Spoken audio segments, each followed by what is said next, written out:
आणि थेट जाऊयात आशिष शेलार बोलतायत.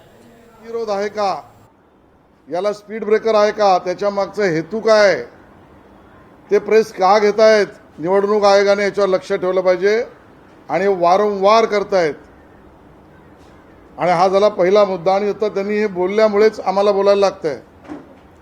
त्यांनी निवडणूक यंत्रणांना तक्रार केलेली समोर आलेली नाही अजून तरी. ते थेट वार्ताहर परिषद घेत आहेत, हेही समजू शकलो असतो. अजून तरी त्यांनी यंत्रणांकडे लेखी तक्रार केली आहे, ईमेल केला आहे, काही समाज माध्यमांवर पाठवलं आणि मग त्याचं उत्तर नाही आलं, मग पत्रकार परिषद घेतली आहे, वार्ताहर परिषद घेतली आहे. नाही, महाप्रचाराचा भाग आहे का? आणि आज आम्हाला पत्रकार परिषदेत उत्तर द्यावं लागतं. याचं कारण यातनं हेतू आरोप आमच्यावर होतोय, देवेंद्रजींचं नाव घेतलं जात आहे. आणि म्हणून मी आज या ठिकाणी बोलतोय, अन्यथा माझ्याही बोलण्याची गरज नव्हती. मुळामध्ये ते जे काय पत्रकार परिषदेत म्हणाले, यात सर्वस्वी असत्य आहे. आणि मी तुम्हाला सांगतो कसं कसं. पहिल्यांदा यांनी आरोप केला दोन्ही ठाकरे बंधूंनी की मतचोरी झाली. मग मतचोरीवरून मतदार यादीतल्या नावात चोरी झाली. मग मतदार यादीतल्या नावातल्या चोरीनंतर मतदार नोंदण्याच्या असलेल्या एजन्सीनी कंपन्या यामध्ये चोरी झाली. तेवढ्यावर थांबले नाही, मग दुबार मतदारी चोरी झाली, हा आरोप केला. तेवढ्यावर थांबले नाहीत, मग मतदान यंत्रात चोरी हे सांगितलं. तेवढ्यावर थांबले नाहीत, मग त्या ठिकाणी मतदान केंद्र निवड प्रक्रियेमध्ये चोरी आहे सांगितलं. मग तेवढ्यावर थांबले नाहीत, मतदार प्रक्रियेतल्या अधिकाऱ्यांच्या निवडीमध्ये चोरी आहे सांगितलं. मग तेवढ्यावर थांबले नाहीत, प्रचार करण्याच्या नियमावलीमध्ये चोरी आहे असं सांगितलं. मग तेवढ्यावरही थांबले नाहीत, मग पाडू या यंत्रात चोरी आहे सांगितलं. मग तेवढ्यावर थांबले नाहीत, आता शाईवर चोरी आहे सांगितलं. अहो बाबांनो, ह्या एवढ्या चोऱ्या नाहीत, हा त्यांच्या बुद्धीत हेराफेरी आहे. मी थेट सांगतोय, हा त्यांच्या बुद्धीतील हेराफेरीचा प्रकार आहे. यांच्या राजकीय मेंदूमध्ये केमिकल लोचा झालाय आणि तो राजकीय मेंदूतला केमिकल लोचा या वेगवेगळ्या प्रकाराने चोरी चोरी चोरी चोरी. अहो तुमच्या बुद्धीतील हेराफेरी आहे, चोरी नाही. आणि म्हणून मतदार 30%, त्याच्यावर 1:30 वाजेपर्यंत, आता वाजलेत 3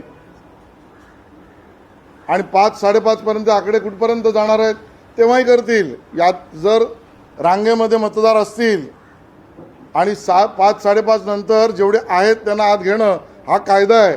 आत्ताच सांगतो, त्यांना घेतलं की त्यातही चोरी.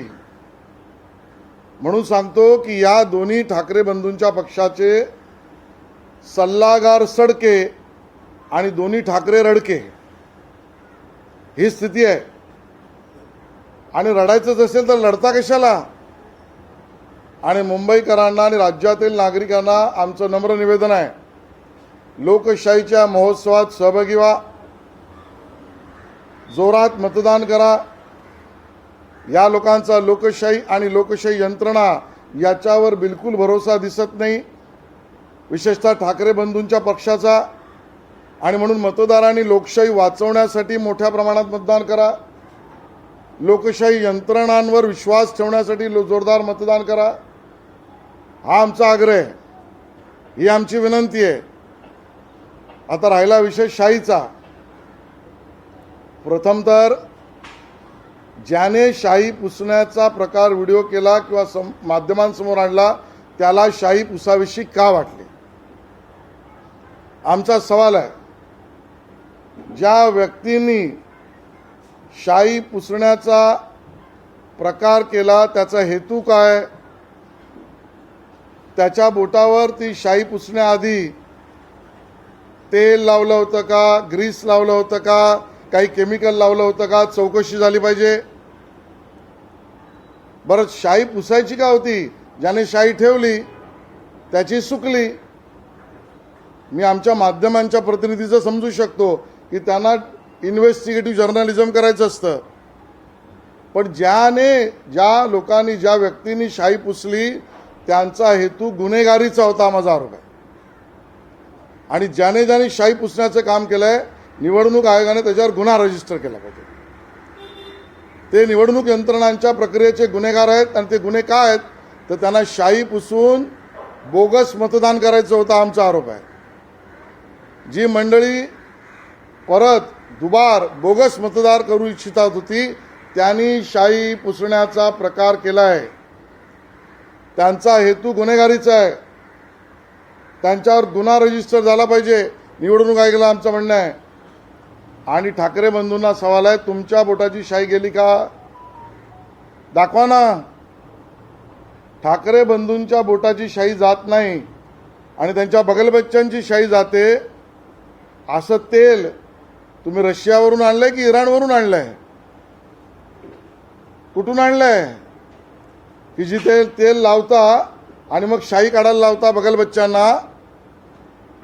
30% वर मतदान करतोय आणि तुमच्या बोटावरची शाई जाते.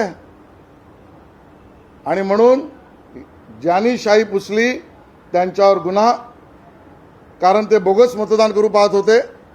आणि ठाकरे बंधूंनी तुमची शाई का नाही गेली याचं उत्तर द्यावं. याला लागूनच काल दिवसभर जर आपण बघितलं तर म्हणजे तुम्ही म्हणताय की प्रचार संपल्यानंतर देखील वारंवार माध्यमांसमोर येणं आणि पत्रकार परिषदा घेतात. काल देखील दिवसभर जवळपास ठाकरे बंधू दर्शनाला गेले आणि त्याच्यानंतर देखील अनेक स्टेटमेंट आले होते. तुम्ही काही वैयक्तिक तक्रार म्हणजे पक्ष म्हणून काही तक्रार करणार आहात का या संदर्भात काय वाटतं? नाही, मुळात प्रश्न आहे ज्यांना वाटतं ना शाईवर लोचा आहे त्यांनी निवडणूक आयोगाला तक्रार केली आहे का? अहो, या देशामध्ये या व्यवस्थांमध्ये पूर्ण प्रक्रियेची पावलं आहेत, टप्पे आहेत. ज्याला वाटत होतं शाई त्याने तक्रार केली का? त्याने डायरेक्ट शाई पुसली पण तक्रार केली नाही, हा गुन्हा नाही आहे? आणि त्याच्यावर कथानक रचण्याचा प्रयत्न, मी कालही म्हटलं, हे राजकीय नाटकातले एका अर्थाने आपण त्याला म्हणू कलाकार, नटसम्राट, हे दोन्ही बंधू राजकीय नटसम्राट आहेत. त्यांनी याच्यावर कथानक रचलं की शाई आणि बोगस. पहिलं शाई पुसणाऱ्याने तक्रार केली नाही, ती पुसली ही दुबार आणि बोगस मतदानासाठी केली आहे, त्यावर तक्रार करावी. यापुढे जो शाई पुसेल त्याच्यावर तक्रार करावी, गुन्हा घ्यावा. राज ठाकरे असं म्हणतायत व्हीव्हीपॅट नसल्यामुळे कोणाला मतदान मी आधी सुचलं नाही का? आधी व्हीव्हीपॅट होतं त्याला विरोध. अगोदर व्हीव्हीपॅटची व्यवस्था होती त्याला विरोध करणारे तुम्हीच. अहो, रडण्याचे धंदे बंद करा. आडनाव बदलावं लागेल तुम्हाला. रडके म्हणतील लोक तुम्हाला आता. देवेंद्र फडणवीस आणि निवडणूक आयोग जर सगळं नाकारत असेल तर शाही पुसली गेली नाहीये तर या दोघांचीही मिलीभगत मग त्यांची शाही का नाही पुसली गेली हा माझा प्रश्न आहे. उद्धवजी ठाकरे, राज ठाकरेजी, तुमची बोटावरची शाई ही का पुसली गेली नाही? त्यांचं म्हणणं की मी पण पुसून बघणार आहे ती शाही. हा, मग पुसा आणि मग या आणि मग तक्रार पहिली करा. हवेत गोळीबार करू नका. आधी 2-3 दिवसांपासून बघितलं तर प्रत्येक निवडणूक आयोगाच्या गोष्टीवर आत्ता आक्षेप घेतला जातोय, जो की आधी घेणं अपेक्षित होतं. मग ते पाडू मशीन बद्दल असेल, प्रचाराच्या वेळी शेवटच्या दिवसापर्यंत फिरता येते. खरं तो नियम जुनाच आहे याच्यावर देखील, कारण आम्ही देखील 12-17 बघितलं. तुम्ही कसं बघताय वारंवार या गोष्टी हायलाईट केल्या जात आहेत, ऐन मतदाना दिवशी देखील थांबत नाहीये? मी तुम्हाला सांगितलं ना, गतिरोध आहे. मतदान प्रक्रिया, मतदारांची इच्छा, मतप्रक्रियेत सहभागी असलेले अधिकारी या सगळ्यावर गतिरोध म्हणून हे काम करतायत. आणि म्हणून यांनी पहिली ही तक्रार त्यांची आहे ती रजिस्टर केली होती का? आणि मी सांगितलं यांचे सल्लागार सडके आणि हे रडके. मुंबईकर रडक्यांच्या बरोबर जाणार नाहीत, राज्यातील मतदार रडक्यांबरोबर जाणार नाही. आम्ही लढणारे आहोत. तुम्ही आज सकाळपासून फिरताय, अनेक भागांमध्ये तुम्ही फिरलाय. या सगळ्या गोष्टीचा परिणाम भाजप महायुतीच्या उमेदवारांवर किंवा मतदानावर होतोय असं वाटतंय? प्रत्येक मला वाटतंय की या विषयावर मी राजकीय विधान आज करणार नाही. त्यांनी निवडणूक आयोगावर प्रश्न विचारले, तेवढ्यापुरता मी माझा मुद्दा दिलेला आहे. त्याची उत्तर त्यांना द्यायला लागतील. विनोद तावडे यांनी स्वतः सांगितलंय की निवडणूक आयोगाची जर चूक असेल शाही संदर्भात तर त्यांनी ती सुधारावी. स्वतः विनोद तावडे. त्यांनी निवडणूक आयोगाला म्हणणं मांडणं त्यांचा अधिकार आहे. ठाकरेंनी निवडणूक आयोगाकडे तक्रार केली आहे का? निवडणूक आयोगाशी संवाद करा. प्रेस कॉन्फरन्सेस, वार्ताहर परिषद घेऊन कथानक उभं करून राजकीय नटसम्राट, ही तुमची भूमिका आहे ठाकरे बंधूंची, आणि म्हणून तुम्ही रडके आहात, हे आमचा आरोप आहे. संजय शिरसाट यांनी देखील हे वक्तव्य केलेलं आहे की शाही लावण्याऐवजी मार्कर पेन लावलेला आहे की निवडणूक आयोगाची चूक आहे. निवडणूक आयोगाशी कोणीही बोलू शकतं, त्याला मुद्दा नाही. त्याच्यावर कथानक रचून प्रचार करणं हा गुन्हा आहे. निवडणूक आयोगाचा इतका ढिसाळ कारभार समोर आलेला आहे की नवी मुंबईमध्ये स्वतः गणेश नाईकांना मतदान करण्यासाठी 1 तास फिरावं लागणार आहे. त्या बाबतीमध्ये निवडणूक आयोग उत्तर देईल. आम्ही निवडणूक आयोगाच्या वतीने उत्तर द्यायला नाही. आमच्या राजकीय भाष्य केलं तेवढा पुरता आम्ही बोलतो. सर, ईवीएम मैन्युफैक्चरिंग का भी मुद्दा है, मतलब कुछ जगह वोटिंग हो गया, वो पहले भी उस पे बारे में बात हो गई. पण हे कुठेतरी जोडण्याचा प्रयत्न जे ठाकरे करताना दिसत आहे. कारण ते हरले. त्यांना लक्षात येत आहे दोन्ही ठाकरे बंधूंना. मी आज सांगतो, मी सांगितल्यावर मला माहिती आहे काय बोलतील, तुम्ही मॅनेज केलंय, तरी मी सांगतो, मुंबईतल्या 227 जागांपैकी किमान 50 ठिकाणी त्यांचं डिपॉझिट जाणार आहे, दोन्ही पक्षांचं.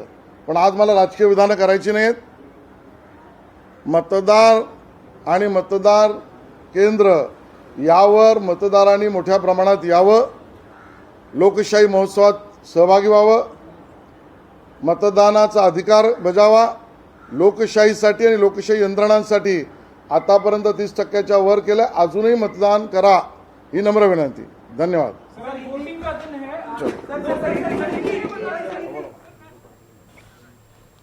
आशिष शेलार यांनी पत्रकार परिषद घेत चोरीचे आरोप झालेत, आता शाईवर आलेत असं म्हटलंय. आता तुम्हाला रडके म्हटलं जाईल अशी टीका त्यांनी ठाकरेंवरती केली आहे. निवडणुकीच्या दिवशी कोणी पत्रकार परिषद घेतं का असा सवालही त्यांनी विचारलाय. ठाकरेंच्या पत्रकार परिषदेवर त्यांनी हा सवाल उपस्थित केला. आशिष शेलार यांनी आपल्या आक्रमक शैलीत काही सवाल उपस्थित केले. शाई पुसली, त्यांच्यावर गुन्हा दाखल करावा असंही शेलारांनी म्हटलंय. तर शाई पुसणारे हेच खरे बोगस मतदार आहेत आणि मतदान बोगस करणारे आहेत असंही शेलारांनी म्हटलंय.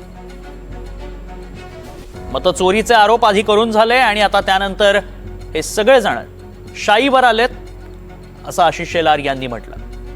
आशिष शेलार यांनी प्रत्युत्तर दिलंय.